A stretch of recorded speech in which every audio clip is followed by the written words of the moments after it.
ज्ञान पे विद्या चैनल में आपका हार्दिक स्वागत अभिनंदन।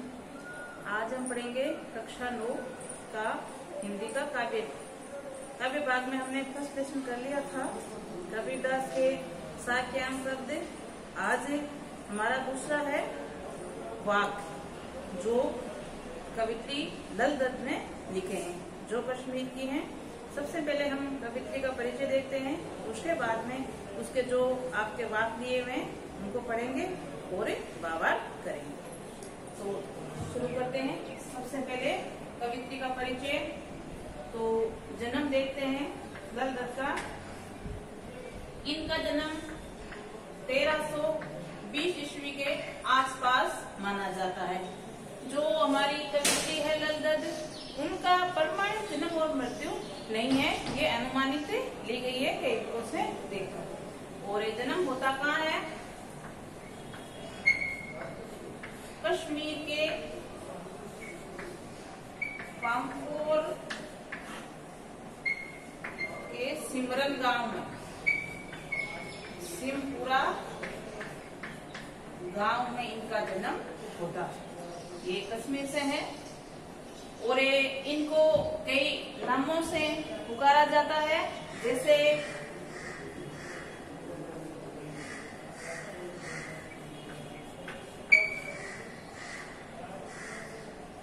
ललेश्वरी, लल्ला,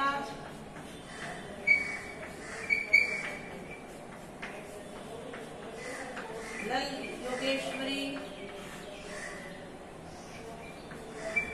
लल्ला रिफा, ये इनके अन्य नाम। और ये इनके और ज्यादा प्रमाणित कोई जानकारी नहीं है। जन्म और इनके अन्य नाम और इनका निधन। इनका जो निधन है वो 1391 ईस्वी के आसपास बताया गया है। ठीक है। और इनके जो काव्य रचना है उसको हम वाक कहते हैं। ठीक है। काव्य रचना जितनी भी है इनकी, उनको वाक कहा जाता है। और इनके जो वाक है बहुत ही सहज और सरल भाषा के अंदर है, इसलिए ये आज भी पढ़े और बोले जाते हैं। जैसे रहन जी के दोहे हैं, कबीर जी की साखियां हैं, तुलसीदास जी की चौपाई है, उसी प्रकार लल दत्त के क्या है? वाक है। तो आज हम आपकी पाठ्य पुस्तक में 4 वाक दिए गए हैं, उनका हम भावार्थ देखते हैं। तो सबसे पहले मैं प्रथम वाक से शुरू करती हूँ, जो आपके रूप में दिया हुआ है। तो पहले में क्या दिया है? रस्सी कच्चे धागे की खींच रही मैं नाव, जाने कब सुन मेरी पुकार, कर दे भव सागर पार। पानी टपके कच्चे शकोरे, व्यर्थ प्रयास हो रहे मेरे, जी में उड़ती रह रहे हूँ, घर जाने की चाह है घेरे। तो रस्सी कच्चे धागे की, रस्सी यहाँ हमारे जो नश्वर शरीर है उससे को बोला गया है। पता नहीं कब इसकी जो सांसें हैं वो रुक जाएं। तो रस्सी कच्चे धागे की खींच रही मैं नाव है जो हमारा जीवन है। तो कवित्री कह रही है कि मैं अपनी सांसें जो कच्चे धागे के समान है और जो हमारा जीवन है, जो इस भव सागर में मैं एक नाव की प्रकार उनको चला रही हूँ या उनको खींच रही हूँ। जाने कब सुन मेरी पुकार। और ईश्वर से ये आग्रह करती है, प्रार्थना करती है कि पता नहीं वो मेरी कब पुकार सुनेंगे और कब मुझे इस भव सागर से पार करवाएंगे या मेरे इस जीवन से वो कब मुक्ति करवाएंगे। पानी टपके कच्चे सकोरे, सकोरे का तात्पर्य क्या है? मिट्टी का कच्चा बर्तन। और मिट्टी के कच्चे बर्तन में अगर पूर्णतः नहीं पकाया गया है तो अगर हम उसमें पानी डालेंगे तो वो बूंद बूंद टपकता रहता है। व्यर्थ प्रयास हो मेरे, लेखिका ने यही उदाहरण दिया है, कवित्री ने क्या उदाहरण दिया है कि मैं मेरे जीवन को पार करने के लिए या इस भवसागर से पार करने के लिए जो भक्ति रूपी प्रयास कर रही हूँ वो इस कच्चे सकोरे के समान व्यर्थ है। जिस प्रकार हम कच्चे सकोरे में पानी डालेंगे लेकिन वो बूंद बूंद रिसता रहेगा, टपकता रहेगा, इसी प्रकार कवित्री कह रही है कि मेरे भी जो मैंने भक्ति रूपी प्रयास किए हैं वो भी इस पानी की तरह व्यर्थ जा रहे हैं। जी मैं उड़ती रह हूँ और बार बार मेरे मन में एक वेदना पीड़ा उठती है। क्या पीड़ा है? घर जाने की चाह है गेरे। कवित्री घर जाने की चाह से क्या तात्पर्य है? वो ईश्वर के यहाँ जाना चाहती है या परमात्मा के यहाँ जाना चाहती है। तो पहले मैं आपको क्या सीख मिली कि जो हमारा शरीर है वो एक क्या किसके समान बताया? कच्ची धागे के समान है, कच्ची रस्सी के समान। पता नहीं कब हमारा साथ छोड़ दें। तो सांसें कैसी है? कच्चे धागे के समान। और जो हमारा जीवन है वो कैसा बताया है? नाव के समान। तो पहले में कवित्री कह रही है कि मैं अपनी सांसों को कच्चे धागे के समान इस भवसागर में नाव के प्रकार चला रही हूँ या खींच रही हूँ। फिर ईश्वर से प्रार्थना करती है कब आएंगे, कब मेरी पुकार सुनेंगे और कब मुझे इस भवसागर से पार करवाएंगे। और अपने जो भक्ति रूपी उन्होंने प्रयास किया है उसका उदाहरण कच्चे सकोरे से दिया है। और बार बार उनके मन में ये वेदना पीड़ा होती है कि कब मुझे ईश्वर अपने घर लेकर जाएंगे या इस जीवन से मुझे मुक्ति प्राप्ति होगी। अब इसी का हम दूसरा वाक्य देखते हैं। खा खाकर कुछ पाया नहीं, न खाकर बनेगा अहंकारी, सम खा तभी होगा समभावी, खुलेगी सांकल बंद द्वार की। इसमें कवित्री ने समानता की बात बताई। पहले में बात लिखी है खा खाकर कुछ पाएगा नहीं। कहने का तात्पर्य अगर तू लगातार इस जीवन में जो सामाजिक बुराइयां हैं, अहंकार है, उनके साथ चलता रहेगा, उनसे पीड़ित ही रहेगा। अगर कुछ जो आपके समय मिलता है आप उस समय में खाकर भी गवा देगा। दूसरी बात ये न खाकर बनेगा अहंकारी। मान लो कोई व्यक्ति त्याग तपस्या या व्रत वगैरह करते हैं तो उनके मन में कहीं ना कहीं ये अहंकार आ जाता है या ये घमंड आ जाता है कि ये मैं ही कर सकता हूँ या केवल मात्र मैंने ही किया है। तो यहाँ कवित्री कह रही अगर लगातार खा रहे हो तो भी कुछ प्राप्त नहीं हो रहा है और अगर खाने को छोड़कर आपका व्रत त्याग कर रहे हो तो भी आपके अंदर अहंकार आ रहा है। तो इन दोनों के बीच का रास्ता अपनाइए। देखो कवित्री ने बीच का रास्ता क्या बताया है? सम का तभी होगा समभावी, मतलब दोनों में समानता रखे। ना तो लगातार तू खाता रहे और ना ही लगातार तब तपस्या त्याग करता रहे। तो दोनों के अंदर क्या रहे? समानता रहे, तभी तुम क्या बन पाएगा? समभाव, मतलब समानता के तहत रह पाएगा। खुलेगी संकल्पन द्वार की और तभी तुम्हें मोक्ष प्राप्ति हो सकता है। यहाँ संकल्पन द्वार से मोक्ष को लिया गया है। ठीक है, अगर तू दोनों में समानता रखेगा तो दोनों तुझे प्राप्त हो जाएंगे, खाना पीना भी और जो त्याग तपस्या वो भी, जिससे हो सकता है तुम्हारे अंदर समानता आ जाए, बराबरता आ जाए और आपको मोक्ष प्राप्ति हो जाए। अब हम अगले वाक्य की ओर चलते हैं। अगला वाक्य में कवित्री ने जब वो जन्म लिया तब कैसी थी और जो मरने के समय आया तब कैसी है, उसके अंदर क्या प्रवेश कर गया, ये बातें बताई गई है। आई सीधी राह से गई ना सीधी राह। कवित्री कह रही है कि जब मेरा जीवन हुआ तब मैं बिल्कुल पवित्र थी, मेरे अंदर ईर्ष्या, द्वेष, लालच इस प्रकार के कोई अवगुण नहीं थे। गई न सीधी राह, जब मेरे जाने का समय आया, मतलब मेरे समीप मृत्यु निकट है, तब मैंने देखा अंदर जाकर तो मेरे अंदर ये सारी सामाजिक बुराइयां प्रवेश कर चुकी है।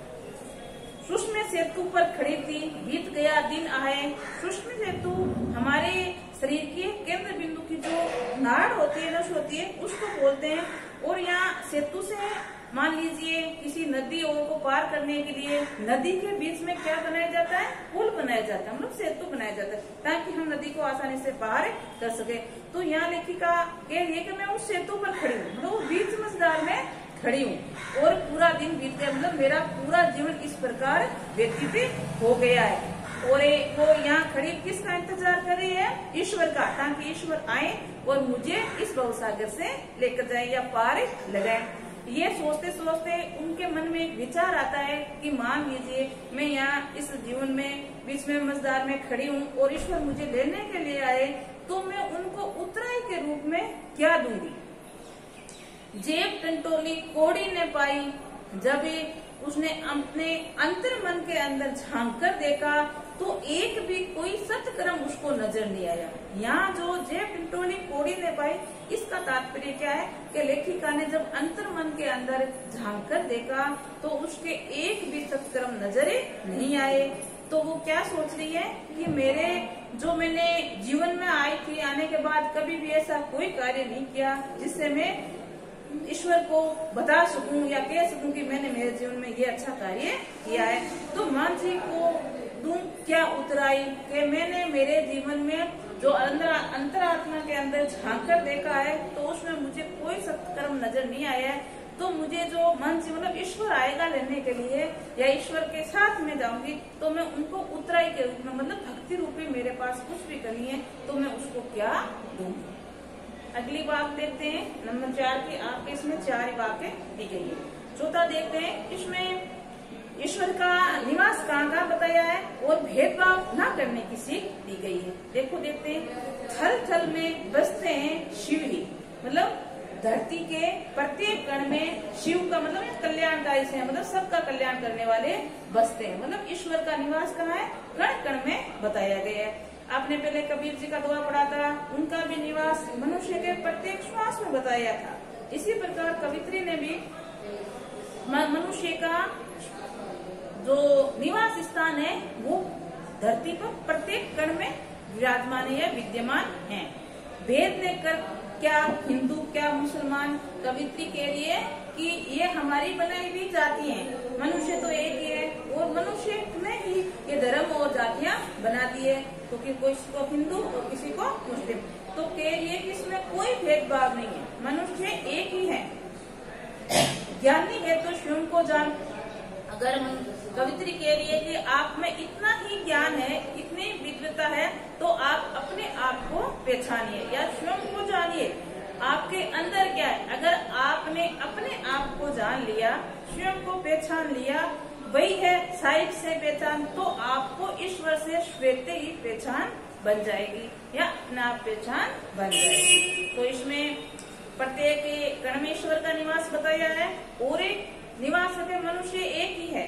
जो हमने जाति धर्म पर इसका विभाजन कर दिया, बांट दिया, मनुष्य के द्वारा ही किया गया है। इसलिए कह रही है कि मुस्लिम और हिंदू में भेदभाव ना करें। अगर आप में ये जानने की परखने की शक्ति है, पहचानने की शक्ति है, तो अपने आप को पहचानिए, स्वयं को पहचानिए, ताकि आप ईश्वर से खुद को मिल सके या उनसे आप पहचान बना सके। ईश्वर से आप जब भी पहचान होगी तब आप मनुष्य को पहचानोगे, मनुष्य के हृदय के अंदर जानकर देखोगे, तो आपको बाहर कहीं ईश्वर को ढूंढने की आवश्यकता नहीं पड़ेगी, क्योंकि प्रत्येक मनुष्य के घट में कण कण में मनुष्य का या ईश्वर का निवास बताया है।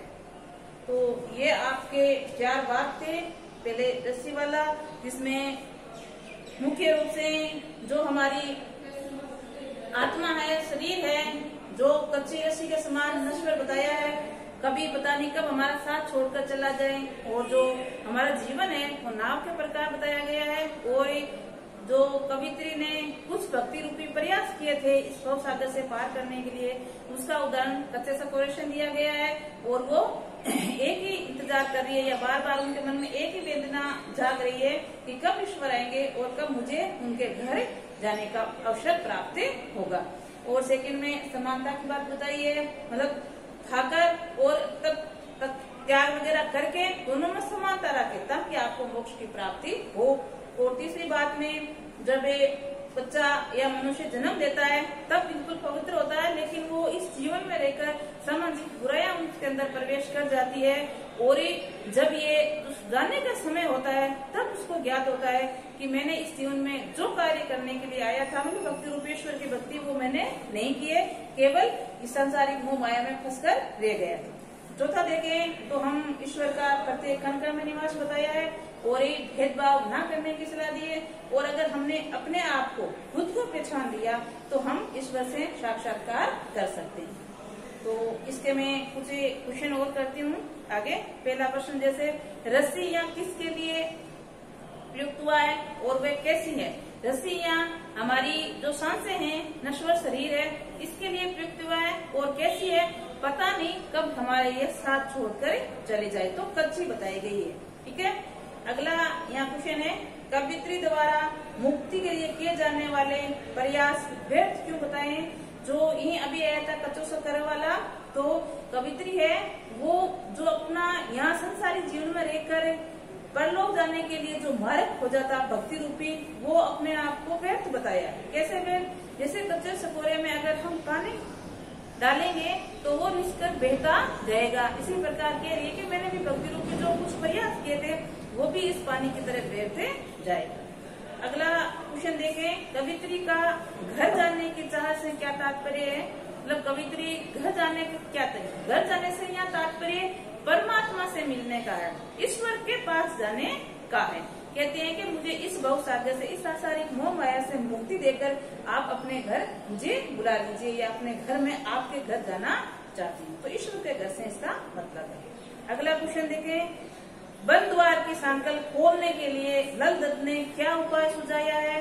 बंद द्वार की सांकल से मतलब मोक्ष प्राप्त करने के लिए कवित्री ने क्या उपाय बताया है, तो उसने समानता की बात कही है। जैसे आप दिन रात एक ही कार्य कर रहे हो, जैसे खाने पीने का, और दूसरी तरफ अगर करें तो तपस्या वगैरह, तो दोनों में समानता रखें, खाने पीने की भी और तपस्या की, ताकि दोनों में क्या हो, समानता हो और आपको मोक्ष की प्राप्ति हो। अगला क्वेश्चन ज्ञानी से कवित्री का क्या अभिप्राय है। ज्ञानी से यहाँ कवित्री का आत्मा से, परमात्मा का संबंध से, ये जो स्कूली शिक्षा से यहाँ ज्ञान का मतलब नहीं है। वो कवित्री कहती है कि हमारे धरती पर या हमारे जगत में प्रत्येक कण में ईश्वर का निवास है, और अगर हमें ईश्वर की प्राप्ति करनी है तो हमें अपने अंतर मन में ध्यान कर वो देखना पड़ेगा, तभी हम ईश्वर की प्राप्ति कर सकते हैं या सच्चा ज्ञान प्राप्त कर सकते हैं। तो ये था आपके सेकंड काव्य पाठ का दर्द, जिसमें इसके वाक हैं। दर्द कवित्री जो कश्मीर की है, उसके जो काव्य खंड है उसको हम वाक बोलते हैं। ठीक है। तो ये 4 आपके वाक बताएं जिसका हमने अध्ययन किया, और उससे संबंधित ही मैंने कुछ आपको क्वेश्चन भी पूछे। तो आज के लिए इतना ही। नमस्कार।